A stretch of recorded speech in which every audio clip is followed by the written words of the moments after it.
जय संविधान, जय भीम, महात्मा गांधी की जय, गोडसे मुर्दाबाद। देखिए, एक हजबोले साहब हैं, दत्तात्रेय हजबोले, जो कि आरएसएस के अगले प्रमुख बनने वाले हैं।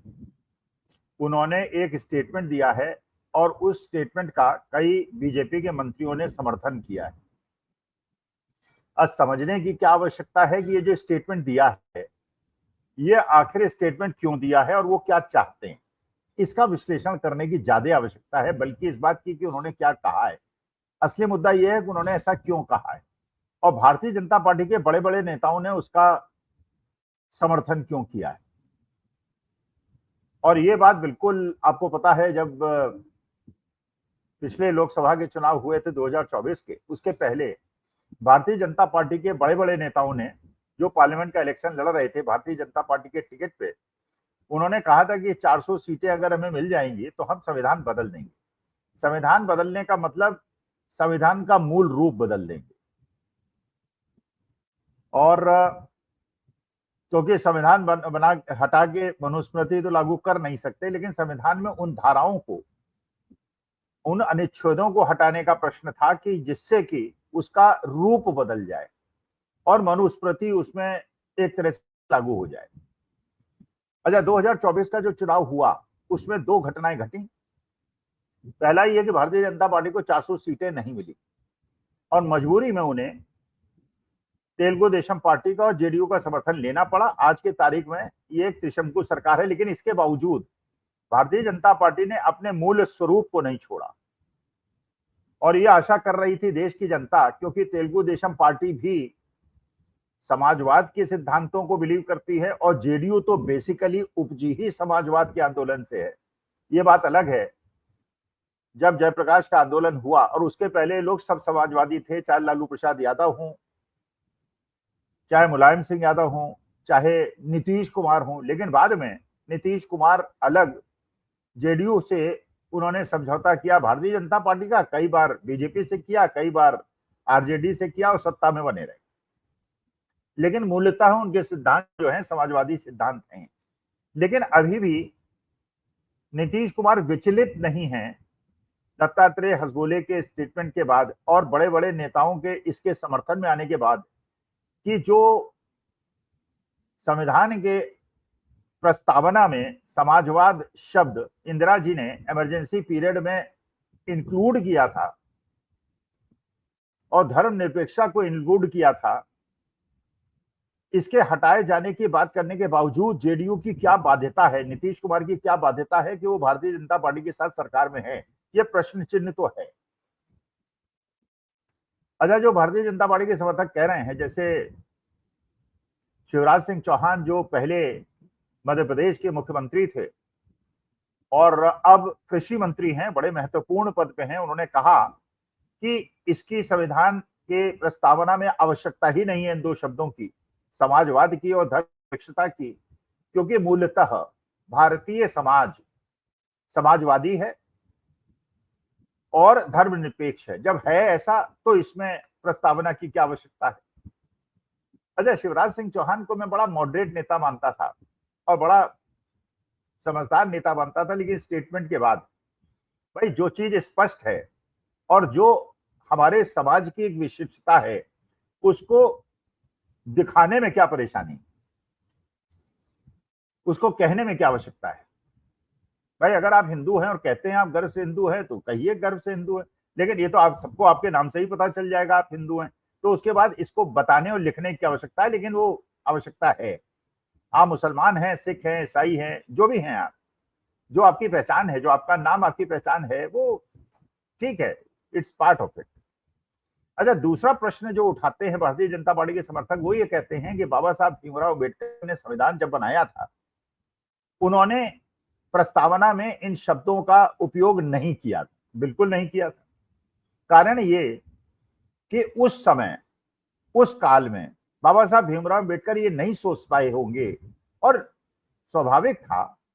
उन्होंने इस बात की कल्पना नहीं की होगी कि भारत के अंदर एक ऐसी भी सरकार आ सकती है जो कि धर्म के आधार पर राजनीति करे, जबकि मूल रूप भारतवर्ष का ऐसा नहीं है। भारतवर्ष का हिंदू मुसलमान सिख ईसाई सब जो है वो धर्मनिरपेक्ष है, लेकिन ये उन्होंने नहीं सोचा था कि राम मंदिर का एक आंदोलन चलेगा, उसमें धार्मिक भावनाओं को भड़काया जाएगा, फिर सुप्रीम कोर्ट का निर्णय आएगा और बिना प्रूव हुए कि वो भगवान श्री राम का जन्म स्थल है वो राम मंदिर बन जाएगा और मुसलमान उसको स्वीकार कर लेंगे और जो चीफ जस्टिस साहब हैं वो बाद में राज्यसभा के मेंबर बन जाएंगे। ये कल्पना बाबा साहब भीमराव अम्बेडकर ने नहीं की होगी, लेकिन वो बाबा साहब जिनको आज भारत का और हमेशा से पूरा देश और देश की जनता सम्मान के भाव से देखती है और भारत की अस्मिता से जोड़ती है, और वही बाबा साहब भीमराव अम्बेडकर जिनके बारे में एक बहुत बड़े नेता भारतीय जनता पार्टी ने पार्लियामेंट में कहा था, अंबेडकर अंबेडकर अंबेडकर अंबेडकर अंबेडकर करना छोड़ दो, अगर इतना नाम भगवान राम का लिया होता तो मोक्ष मिल जाता। मतलब ये कि जो व्यक्ति जिसने भारत को एक ऐसा संविधान दिया जो विश्व का अद्वितीय और सबसे श्रेष्ठ संविधान है, और एक हमारे एक धर्म के इष्ट जो हमारे भगवान श्री राम हैं, जिनको पूरा हिंदुस्तान मान सम्मान देता है, हम जीसस को भी सम्मान देते हैं, गुरु साहब को भी सम्मान देते हैं, महावीर को भी सम्मान देते हैं, अल्लाह को भी सम्मान देते हैं, इसलिए हमारा ये मूल स्वरूप है। लेकिन कल्पना उन्होंने नहीं की थी, लेकिन ये भारत के समाज की एक विशिष्टता है जिसको इंदिरा जी ने संवैधानिक प्रावधानों के अनुरूप इंक्लूड कर दिया था। तो जिसको जो हमारा स्वभाव है अगर उसको इंक्लूड कर दिया था तो इसमें परेशानी क्या, और इसको हटाने की आवश्यकता है क्या, ये मैसेज देने की आवश्यकता ये भारतीय जनता पार्टी सोच रही है। इसके बावजूद कि उसको 400 सीटें नहीं मिली हैं, और जो कल्पना उसने की थी कि 400 सीटें मिलने में संविधान बदल देगा, 400 सीटें न मिलने के बावजूद वो संविधान की मूल भावना को बदलना चाहता है, और जेडीयू और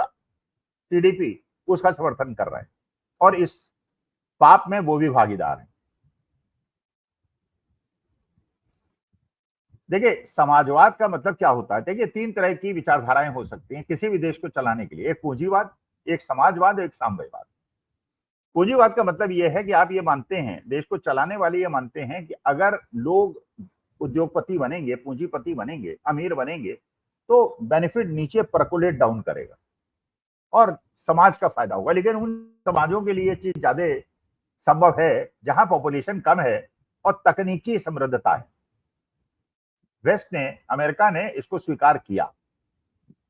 दूसरे तरह की विचारधारा हो सकती है जिसमें साम्यवाद की बात हो, जिसमें कहा जाए कि सारी पूंजी और सारा कंट्रोल जो है वो सरकार के हाथ में होगा,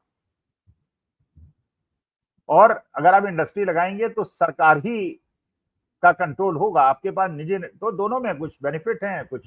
नुकसान है। पूंजीवाद के अंदर कम पॉपुलेशन, टेक्नोलॉजिकली सुपीरियर सोसाइटी में चल सकता है। कम्युनिज्म वहां चल सकता है जहां पे ये विचारधारा है कि नीचे से जब लोगों को समृद्धता मिलेगी तो वो स्पेंड करेंगे तो कुछ कैपिटलिस्ट उसमें उभरेंगे और उसके बाद एक समानता का भाव होगा, लेकिन पावर जो है वो स्टेट के पास होगी। पंडित जवाहरलाल नेहरू ने जब देश आजाद हुआ उस समय सोचा कि देश की आबादी बहुत ज्यादा है, तकनीकी रूप से हम बिल्कुल समृद्ध नहीं है, तो हम साम्यवाद की ओर भी नहीं जाएंगे, हम पूंजीवाद की ओर भी नहीं जाएंगे, हम मिडवे रहेंगे। और कांग्रेस की विचारधारा हमेशा मिडवे वाली थी, माने मिड टू लेफ्ट, कि हम पूरी तरह साम्यवादी नहीं होंगे, सरकार का कंट्रोल नहीं होगा, लेकिन सरकार की भी पीएसयूज होंगी और प्राइवेट सेक्टर को भी नहीं रोका जाएगा, उनको भी पनपने का मौका दिया जाएगा और एक आपस में कंपटीशन होगा और उस कंपटीशन से जनता को फायदा होगा। प्राइवेट सेक्टर के कुछ बेनिफिट्स हैं, पब्लिक सेक्टर के कुछ बेनिफिट्स हैं, लेकिन जब कॉस्ट ऑफ प्रोडक्शन कम करेगा कोई, तभी तो वो बेनिफिट दे पाएगा। कौन एफिशिएंट है, कौन नहीं है, क्या उसकी चयन प्रक्रिया है, वो अलग मुद्दा है, लेकिन एक कंपटीशन प्राइवेट सेक्टर में कैपिटलिज्म में होता है और सोशलिज्म में इसलिए क्योंकि सभी एक चीज के हाथ में है इसलिए नहीं होता। तो मिक्स्ड इकोनॉमी में और सोशलिस्टिक इकोनॉमी में दोनों चीजों का समावेश होगा। धर्मनिरपेक्षता और सर्वधर्म समभाव थिन लाइनिंग है, बहुत ज्यादा इसमें अंतर करने की आवश्यकता नहीं, इसलिए कि धर्मनिरपेक्षता का मतलब होता है कि भारत के अंदर संविधान के अनुरूप एक गरीब से गरीब आदमी के भी उतने अधिकार हैं जितने अमीर से अमीर आदमी के अधिकार हैं, और कानून, चिकित्सा, शिक्षा, इसमें समान सबका अधिकार, लेकिन वैसा है नहीं। लेकिन अगर कैपिटलिज्म वाली सोसाइटी हो जाए और सब कुछ प्राइवेटाइज हो जाए जो आज की तारीख में हो रहा है, तो गरीब लोगों को पढ़ने का अवसर नहीं मिलेगा, चिकित्सा का अवसर नहीं मिलेगा, और कुछ चीजों, कुछ चंद मुट्ठी भर लोगों के हाथ में चीजें सिमट जाएंगी जैसा हो रहा है। तो इसलिए सोशलिज्म को भी स्पष्टतः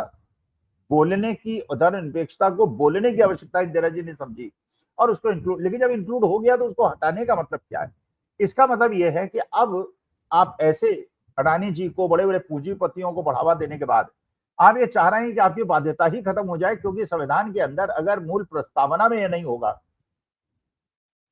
तो आप ये कहेंगे कि अब तो समाजवाद है ही नहीं देश के अंदर, जो है हम सब कुछ दे रहे हैं, तो why do you criticise everything being given to Adani and Ambani? क्योंकि समाजवाद तो, लेकिन बाकी धाराओं की बात अलग है, क्योंकि जितने भी अंदर उसके अंदर क्लॉजेज हैं और अनुच्छेद हैं, वो सारे के सारे इस बात को बताते हैं कि बाबा साहब चाहते थे कि देश के अंदर समाजवाद भी हो और धर्मनिरपेक्षता भी हो। अच्छा, ये बात पता है भारतीय जनता पार्टी को, जब जब वो संविधान में इस मूल भावना को छेड़खानी करने का प्रयास करेगी तो भारतीय जनता पार्टी को नुकसान होगा। लेकिन इसके बावजूद अगर ये डिस्कशन हो रहा है, आरएसएस कर रहा है और भारतीय जनता पार्टी के लोग समर्थन कर रहे हैं, तो क्या बिहार में, क्या उनको नहीं पता कि इसके बहुत ज्यादा नुकसान होंगे? और अगर इसके बावजूद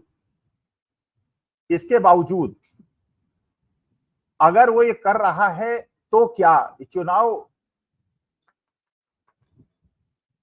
चुनाव में जो ये नई प्रक्रिया अपनाई जा रही है कि 1 महीने के अंदर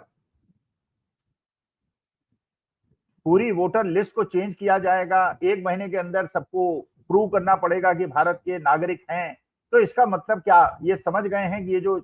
बहस छेड़ी है आरएसएस ने और भारतीय जनता पार्टी ने, इससे उनको नुकसान होगा। और अब केवल संभावना बिहार और बंगाल का इलेक्शन जीतने की तभी बनेगी जब चुनाव को निष्पक्ष न होने दिया जाए। अब देखते हैं इसको आरजेडी कैसे फेस करती है, कांग्रेस कैसे फेस करती है, टीएमसी कैसे फेस करती है, क्योंकि ये बात तो बिल्कुल सच है कि संविधान और धर्मनिरपेक्षता को हटाने के कारण भारतीय जनता पार्टी तो बहुत मुश्किल में फंस जाएगी। लेकिन अगर ये चुनाव आयोग अपने मकसद में सफल होता है और अपोजिशन पार्टीज इसको हैंडल नहीं कर पाती हैं, तो फिर कुछ भी हो सकता है। अब देखते हैं इंडिया अलायंस के लोग इसे कैसे हैंडल करते हैं, किस तरह से ऑर्गेनाइज करते हैं। अगर चुनाव आयोग अपने मार्ग में सफल हो गया, उसके बाद ये कहेंगे कि हम बिल्कुल हटा देंगे समाजवाद को, धर्मनिरपेक्षता को, हमें जनता की मोहर मिल गई है। अब वो चाहे जनता की मोहर मिली हो न मिली हो, 30% लोग वोटर लिस्ट से बाहर हो गए हों, और उसके बाद उनसे ये भी प्रश्न उठेगा कि अगर ये वोटर लिस्ट में नहीं है और अगर ये भारत के नागरिक नहीं है तो इनको कहां ले जाएंगे और इनका जीवन स्तर देश के अंदर क्या होगा? मतलब ये, अगर 8 करोड़ वोटर आज बिहार में हैं और कल निकलते हैं केवल 6 करोड़ हैं, तो 2 करोड़ लोगों के साथ किस प्रकार का व्यवहार होगा? उनको दोयम दृष्टि का व्यक्ति माना जाएगा, उनको